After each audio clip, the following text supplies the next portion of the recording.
Novo arcabouço fiscal. Quais são suas consequências para o futuro da política econômica do governo Lula? Este é o tema deste vídeo.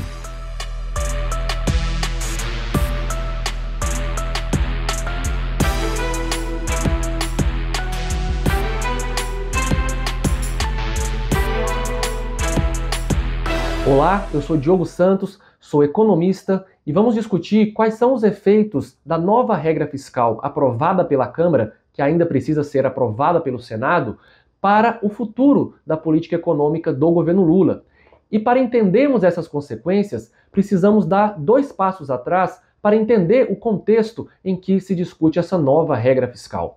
O primeiro passo atrás é para entender a referência do debate em torno do novo arcabouço fiscal. E o primeiro ponto a se compreender é que nós tivemos em 2016 uma mudança profunda na regra fiscal que o governo brasileiro deveria seguir, que foi o chamado teto de gastos. Uma regra que estabeleceu um limite máximo para o crescimento do gasto do governo, que na prática o crescimento da despesa pelo teto de gastos era nenhum, a não ser o reajuste da própria inflação do período anterior. Portanto, era uma regra que era fadada ao fracasso, como de fato foi, porque ela não era capaz de minimamente comportar a necessidade de manutenção do funcionamento do Estado brasileiro. Ainda mais depois, quando tivemos uma pandemia, e aí sim a regra se mostrou completamente equivocada. Então, o teto de gastos não funcionou.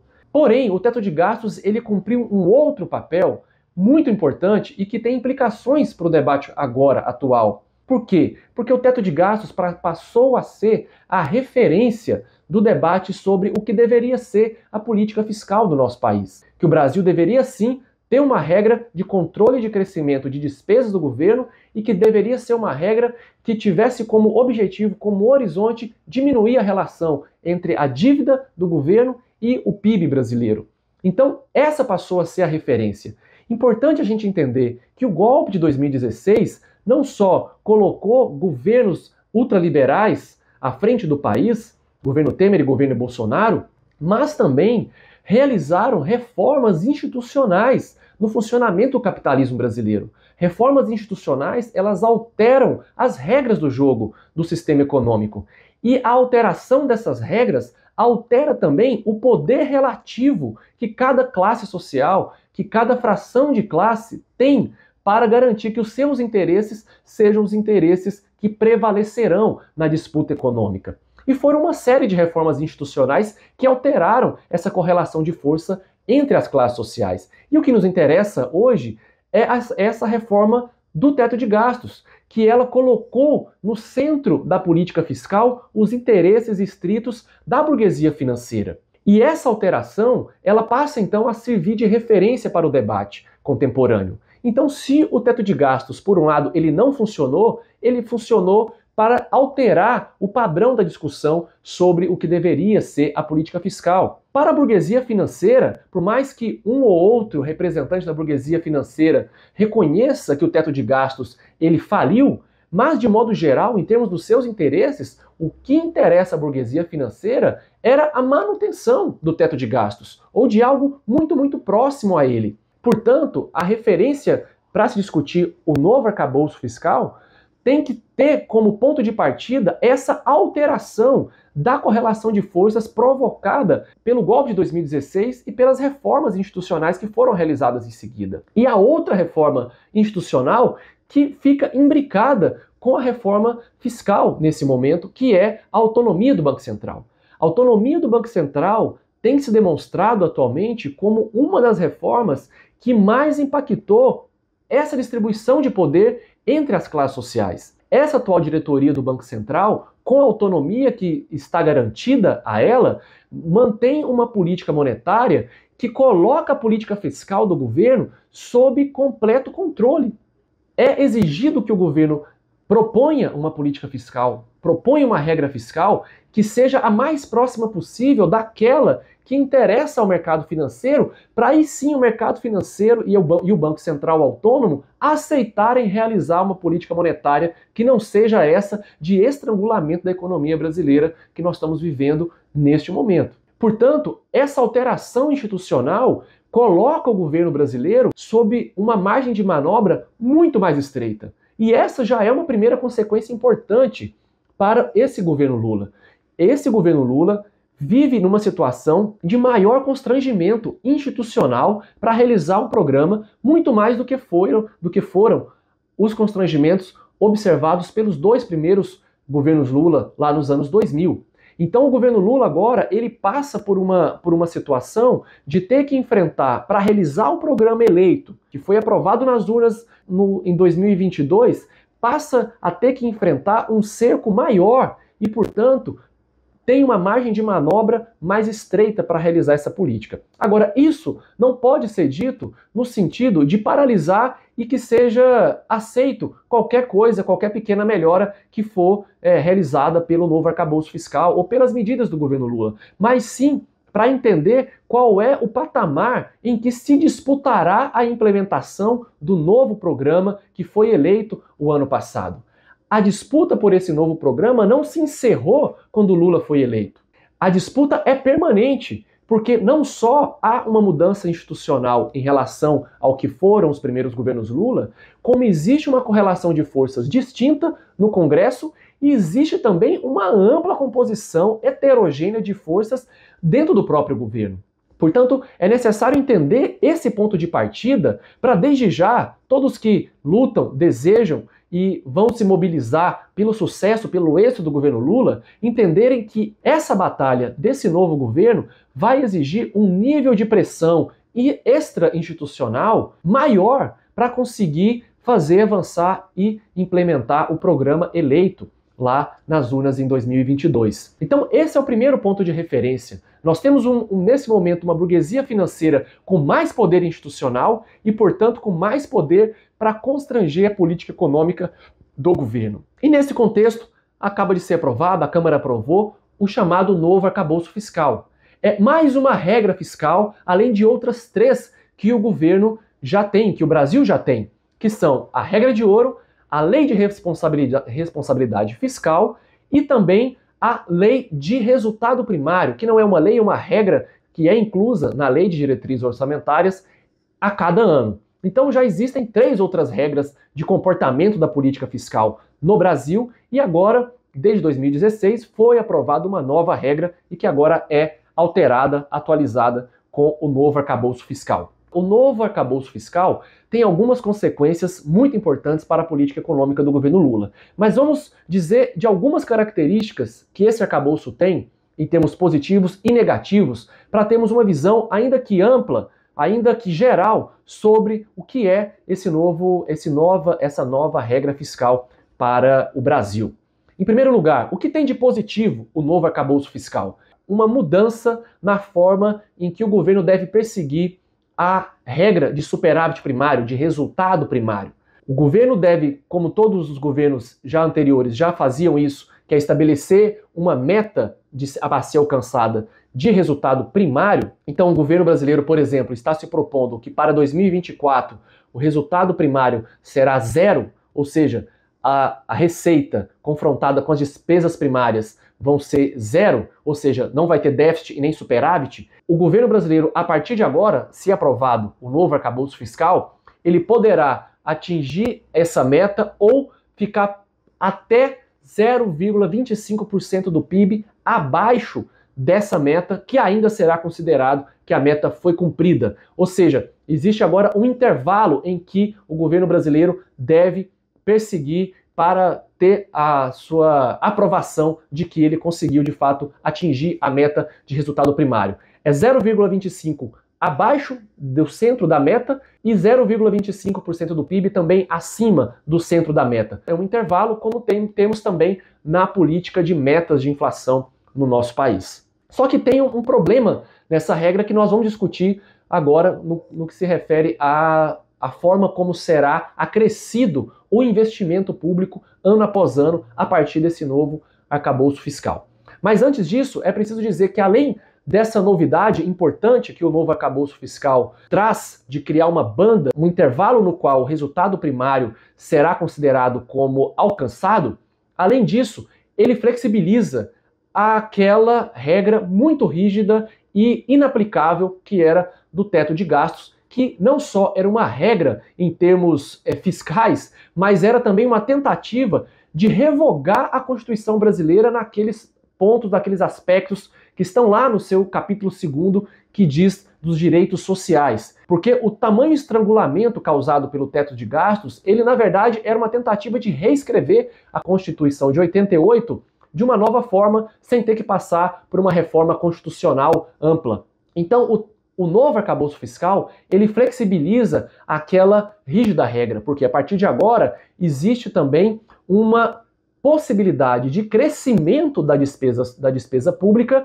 acima da inflação, o que não era permitido pelo arcabouço fiscal anterior, que era o teto de gastos. O novo arcabouço fiscal permite que a despesa pública cresça acima da inflação. Só que esse crescimento, ele também é limitado. É um crescimento que pode ser, no máximo, de 70% do crescimento da receita naquele período também. Então, o novo arcabouço fiscal, ele permite um crescimento, mas ele, por esse novo desenho, ele se torna mais flexível do que a regra do teto de gastos, mas ele não rompe com o formato, com a lógica do teto de gastos. O que é preciso ser compreendido diante daquele contexto que eu disse antes, de uma burguesia financeira muito poderosa nesse momento e que não está disposta a topar um governo que não estabeleça uma regra fiscal que seja referenciada, que tenha como parâmetro o teto de gastos. Então o que esse governo agora, o governo Lula, está conseguindo é uma nova regra fiscal que inclua parcialmente a possibilidade de se perseguir uma agenda social e econômica progressista, mas também não permite que toda essa agenda seja perseguida, porque o limite é razoavelmente apertado, porque esse crescimento é de até 70%. E mais do que isso,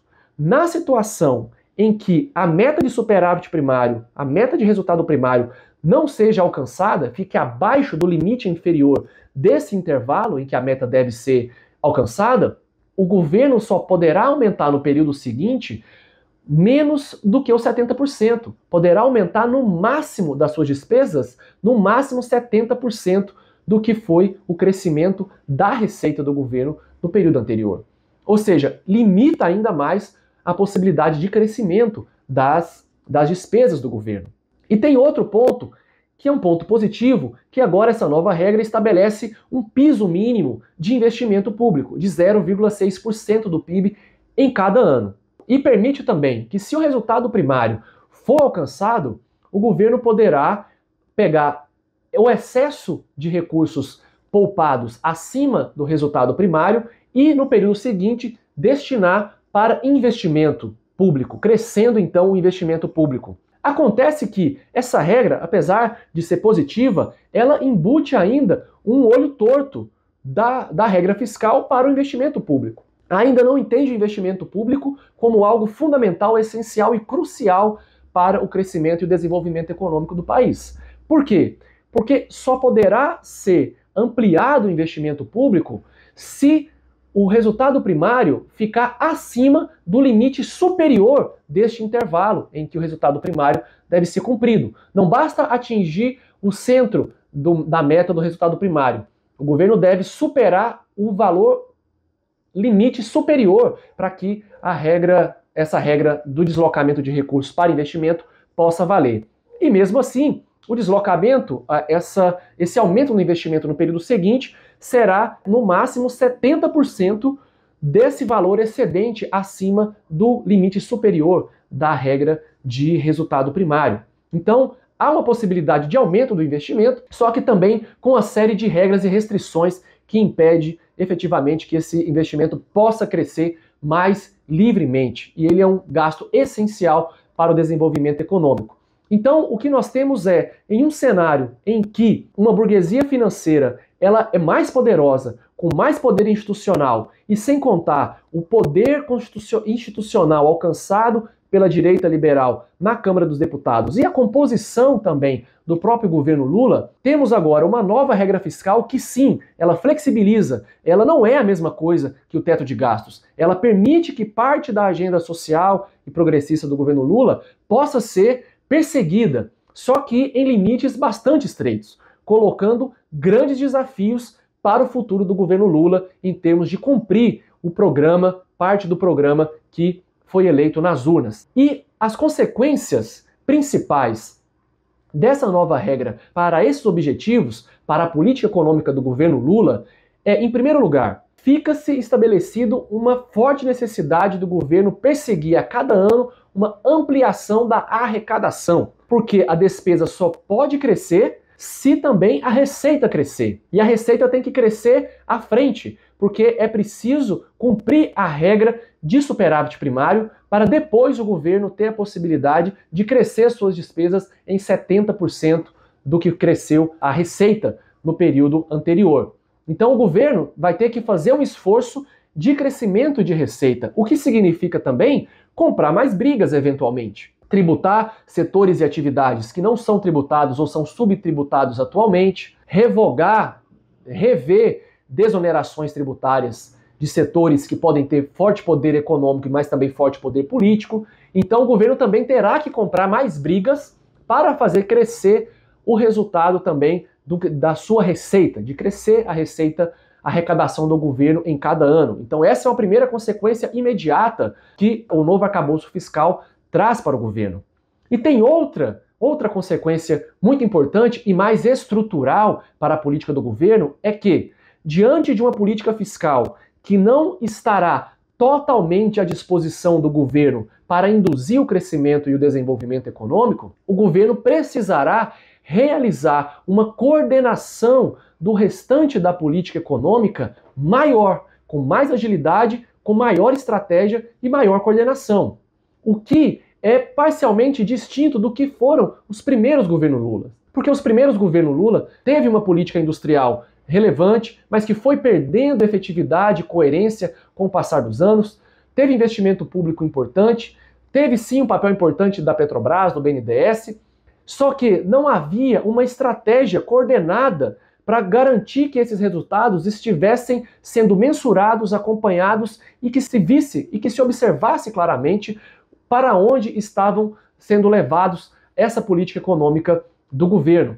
Agora, diante de uma maior amarra do ponto de vista fiscal, será necessário uma maior presença, uma maior capacidade de coordenação do governo para colocar em movimento, para colocar em ação os demais instrumentos de política econômica, que não são só da política macroeconômica, política monetária, política fiscal, política cambial, mas também colocar as empresas estatais para ampliarem seus investimentos, fazer política de compras governamentais, política de transferência de conteúdo tecnológico, de internalizar importações. Os bancos públicos também, uma política forte de ampliar a oferta de crédito, de ajudar as empresas a apresentarem projetos, em especial alterar a atual política de juros do BNDES, permitindo que políticas estratégicas para o país possam ter juros menores, ampliar a captação de recursos do BNDES, seja nacionalmente, seja internacionalmente, para ampliar também a capacidade de financiamento,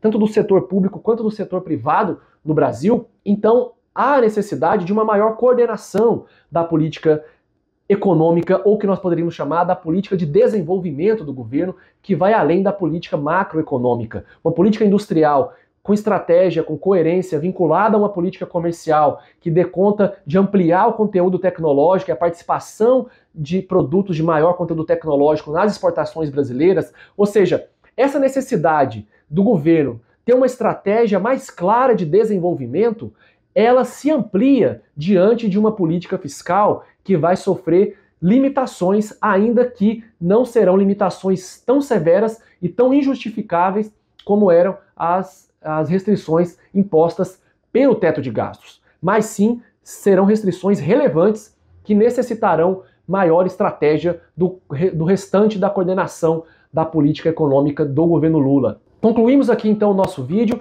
e eu gostaria de deixar alguns recados para vocês. O primeiro recado: se ficou algum termo, algum conceito, alguma palavra que precisaria de melhor explicação, que precisaria ficar mais bem entendida, deixe aqui nos comentários quais são essas palavras, peça para a gente explicar em outras ocasiões ou mesmo aqui nos comentários. Além disso, temas de novos vídeos, temas a serem abordados sobre a política econômica brasileira, sobre a economia brasileira, sobre o que está acontecendo na economia mundial neste momento. Fiquem à vontade, deixem aqui também as suas sugestões de vídeo. E a gente se vê no próximo. Um abraço!